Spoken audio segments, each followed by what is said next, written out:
Welcome to the deep dive. Imagine for a second that a doctor hands you a positive result from a medical test, and they tell you this test is 99% accurate. Right, which sounds definitive. Yeah, exactly. Yeah. Your first thought is probably just pure panic, right?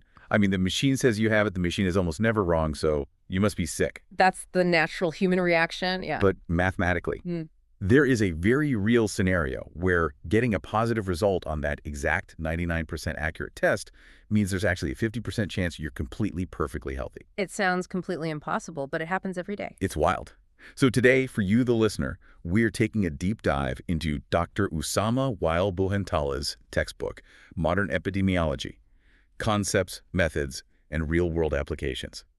And let me set the mission for this deep dive right now. This is not just a session on abstract academic math, right? Oh, far from it. No, this material is really a masterclass in how disease detectives actually operate in the messy, high-stakes real world. We're looking at the exact mechanisms epidemiologists use when they're, fighting outbreaks at 2 in the morning with completely incomplete data, or when they're forced to debunk decades of flawed medical consensus. And the book just systematically turns common sense on its head.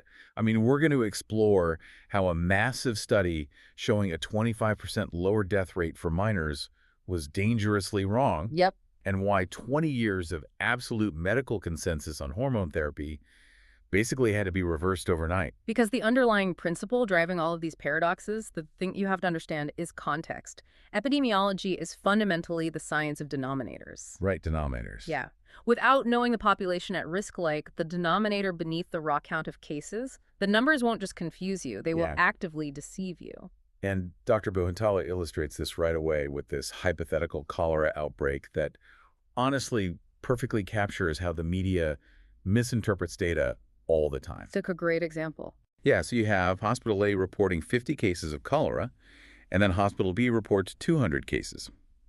Now, if you're watching the evening news, the emergency sirens are blaring for Hospital B. Right, 4 times as many cases must mean a much worse outbreak. Exactly. Which, that's the intuitive reaction if you only look at the numerator, the raw count. But disease counts are totally meaningless without knowing the population at risk. Right. So in this scenario, Hospital A serves a very small, isolated community of, say, 5,000 people. But Hospital B is a massive regional medical center. They serve 200,000 people. So for Hospital A, 50 cases within a population of 5,000 gives an attack rate of 1%. Like 1 in every 100 people is infected. Exactly. Meanwhile, Hospital B's 200 cases out of 200,000 people, that's an attack rate of 0.1%, or 1 in 1,000. Yeah. So the raw numbers point all the cameras at Hospital B, but the denominator reveals that Hospital A's outbreak is actually 10 times more intense.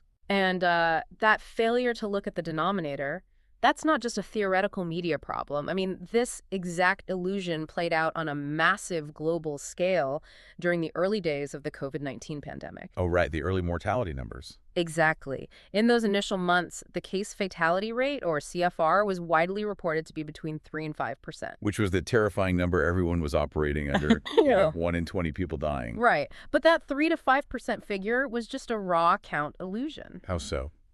Well, the CFR only divided the number of known deaths by the number of confirmed severe cases. People who were sick enough to actually make it into a hospital and get one of those really scarce early tests. Right, so it completely ignored the massive denominator of asymptomatic or mild cases circulating undetected. Exactly. Later on, epidemiologists deployed seroprevalence studies where they test blood for antibodies to see who had actually been infected and recovered in the past. And when they used that much larger accurate denominator, they calculated the infection fatality rate, or IFR. The actual fatality rate was between 0.5 and 1.0%. So judging a disease purely by raw case counts or hospital admissions is it's like judging a baseball player purely by how many home runs they hit, without ever looking at how many times they struck out at bat. That's a really good way to look at it. The denominator is the at-bats. A guy with 50 home runs looks like an absolute superstar until you realize he had 5,000 at-bats to get there. Yeah, exactly. Getting the math right, finding that correct denominator is really just step 1, but mapping the math to actual causes. Yeah. That introduces the messy reality of human behavior, which leads us to what the book describes as the biggest trap in public health. And we were talking about confounding, right? The trap of confounding, yes. In modern epidemiology, to prove causation, researchers rely on the counterfactual framework. Which means what, exactly? It means you don't just ask what happened to the people who took a specific medication. You have to ask what would have happened to those exact same people if they had not taken the medication. Oh, interesting. Alternate realities. Right. But since we cannot observe alternate realities, we compare groups. The problem is, if the groups are not truly identical in every single way except for the medication, the data just collapses. And the book highlights the most staggering medical disaster caused by this exact trap. Hormone replacement therapy, or HRT. A huge, huge paradigm shift in medicine. Yeah, for 20 years, observational studies consistently showed that postmenopausal women taking HRT had a 50% lower rate of coronary heart disease.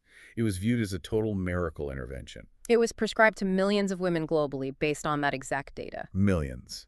But then in 2002, the Women's Health Initiative published a randomized controlled trial that shocked the medical establishment.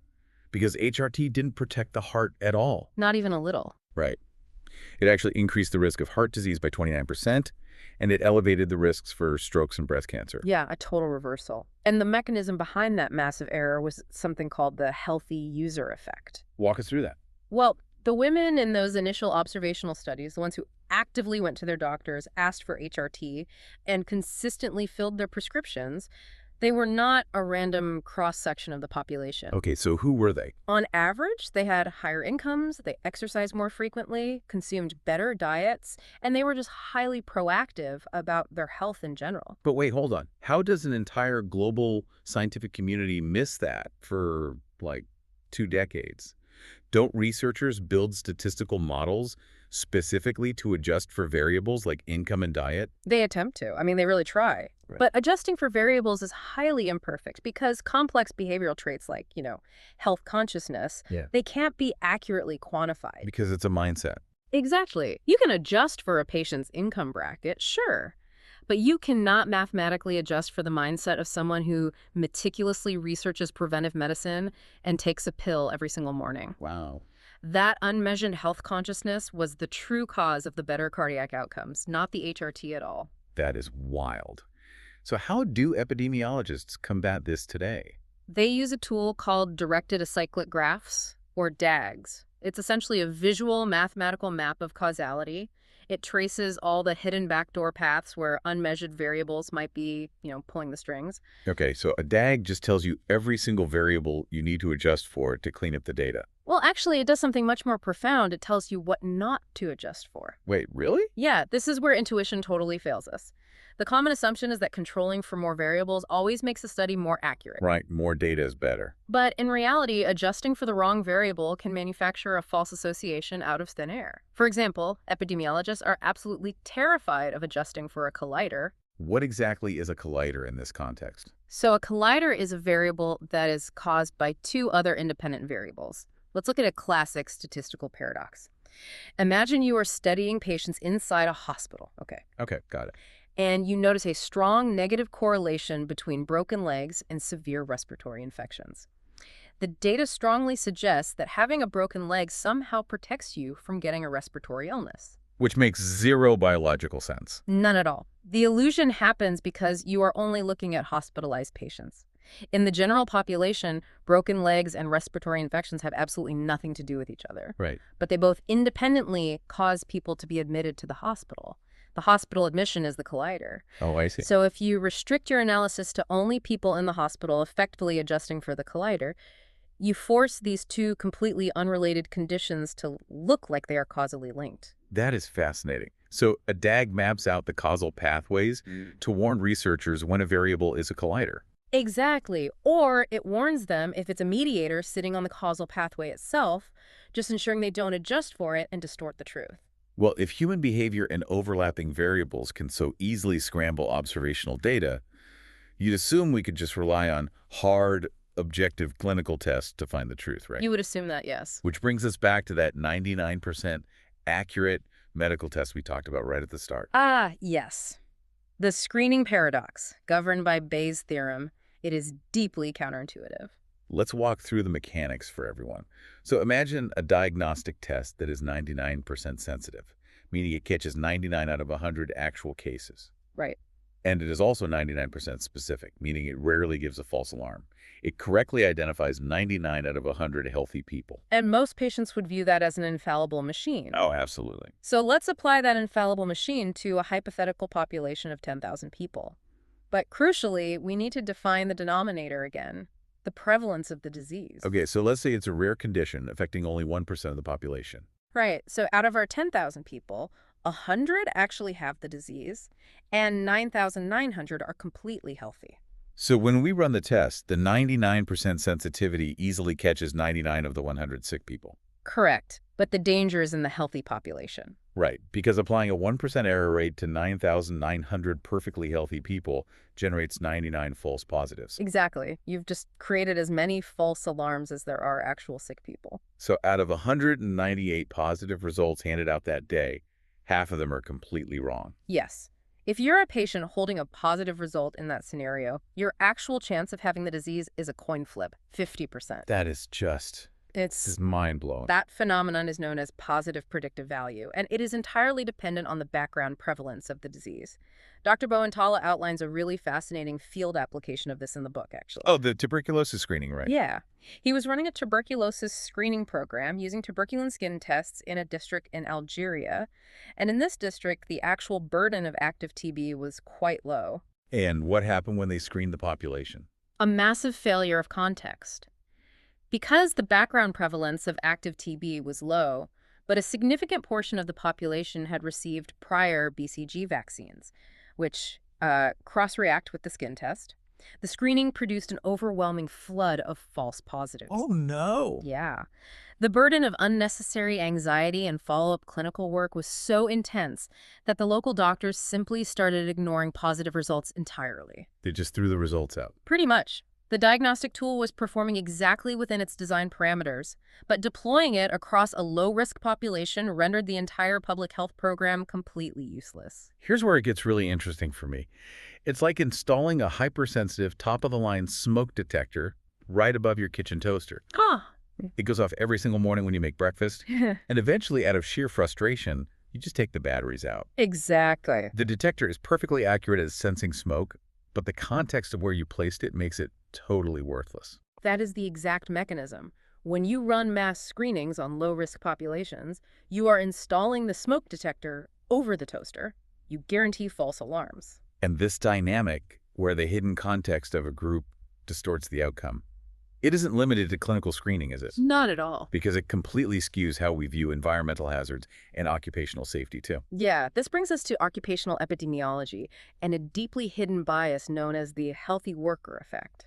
So Dr. Bohentala evaluated a math phosphate mining operation in southern Algeria. And phosphate mining involves brutal, heavy labor in intensely dusty environments. Extremely harsh conditions, yes. Yet, when researchers looked at the mortality data for the miners, the standardized mortality ratio, or SMR, was 0.75. Meaning the miners were supposedly dying at a rate 25% lower than the general population of the surrounding province. Right. And the mining company actively used this data to tout the operation as a highly safe workplace. Which is an epidemiological impossibility. So what broke the data? The mechanism breaking the data here is a severe selection bias, specifically the healthy hire and healthy survivor effects. You have to consider who makes up the denominator of the general provincial population. Right, the general public. Yeah.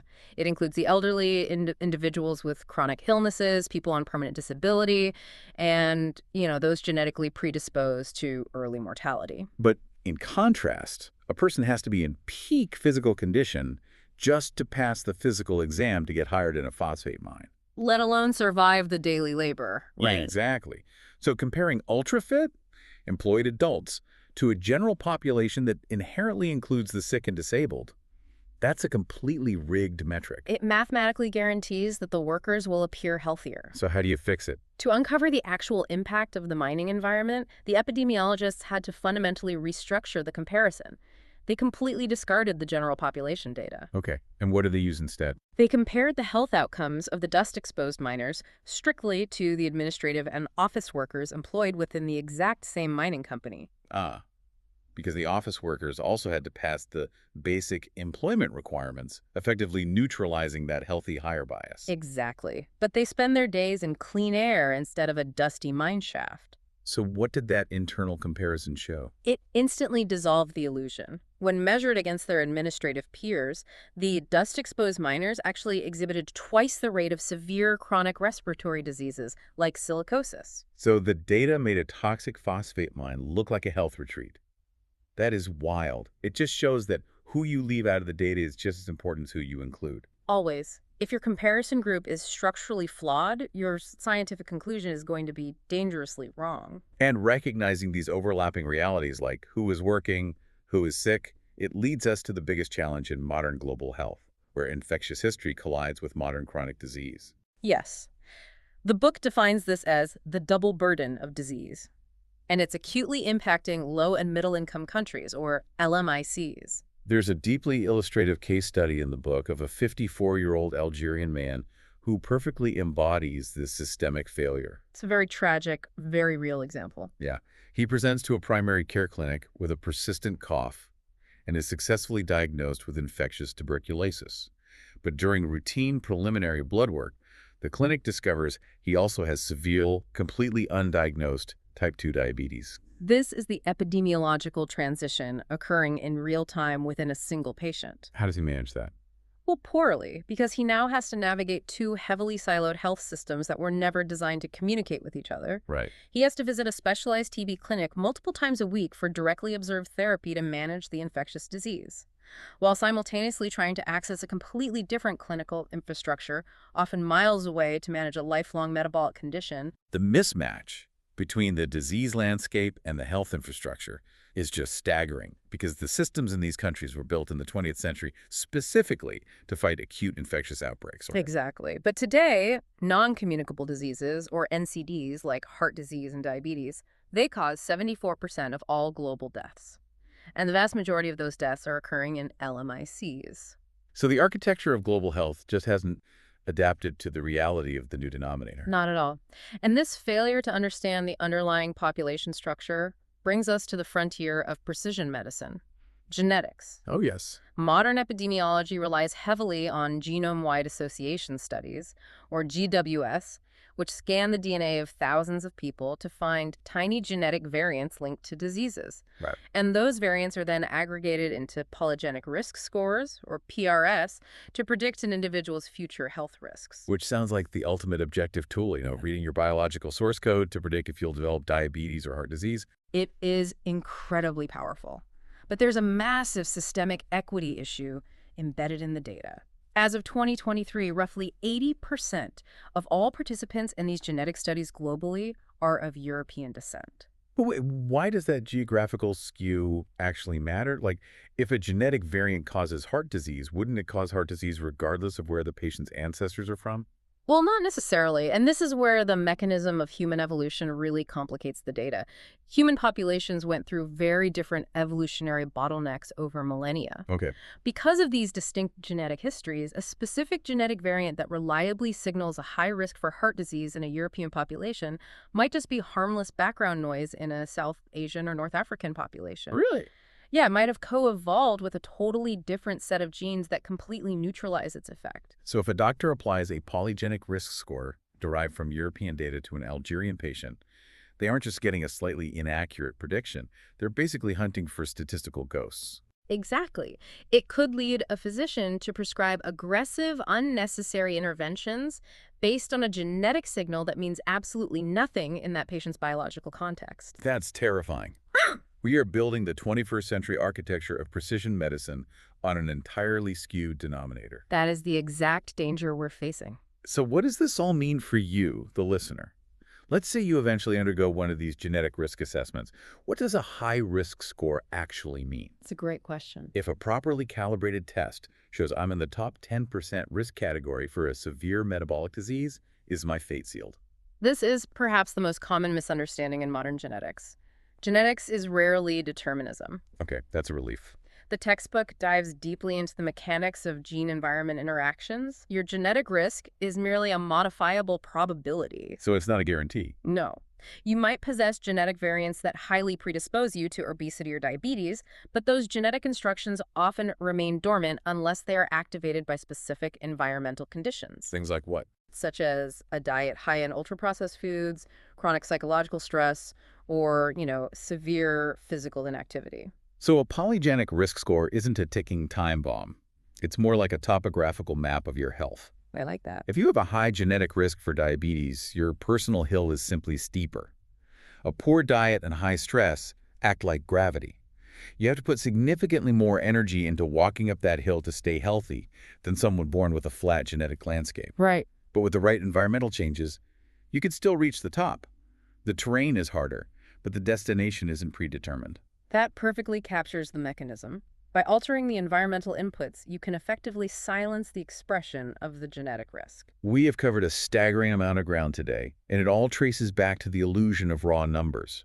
We started by exploring how denominators define reality, learning that Hospital A's 50 cases represented a far more intense outbreak than Hospital B's 200 cases, purely because of the population size. And we examine the mechanics of confounding, seeing how the healthy user effect manufactured a false 50% protective benefit for hormone replacement therapy. And why epidemiologists rely on directed acyclic graphs to map out causality and avoid adjusting for colliders that just distort the truth. Exactly. We walk through Bayes' theorem, proving that applying a 99% accurate medical test to a low-risk population generates massive waves of false positives. And we uncovered the healthy worker effect, revealing how comparing highly fit phosphate miners to the general public completely hid a severe respiratory disease crisis. Finally, we mapped the shifting global landscape, where the historical burden of infectious disease is colliding with chronic illness in LMICs, and why deploying genetic risk scores without accounting for evolutionary bottlenecks creates very dangerous clinical illusions. It all comes back to recognizing that data without context is just noise. You can't just point at a raw number or a medical readout and say, there it is. No, you can't. You have to interrogate who's in the numerator, who's hidden in the denominator, and what unmeasured human behaviors are warping the picture. Absolutely. And as we wrap up, I want to leave you with a provocative thought to mull over. Think about the smartwatch on your wrist right now, or the fitness tracker in your pocket monitoring your heart rate and oxygen levels. Oh, yeah. You are essentially running a 247 mass screening program on a healthy, low-risk population yourself. Based on the Bayes' theorem paradox we broke down today, are we accelerating into a global era of massive overdiagnosis? That's a profound question. Are our own devices, performing exactly as designed, going to overwhelm us with an avalanche of false positive alerts, making us chronically sick with anxiety over completely harmless data anomalies? It really forces us to ask whether continuous, untargeted biological data actually generates better health outcomes or simply deeper confusion. Keep questioning the denominator, and we will catch you on the next deep dive.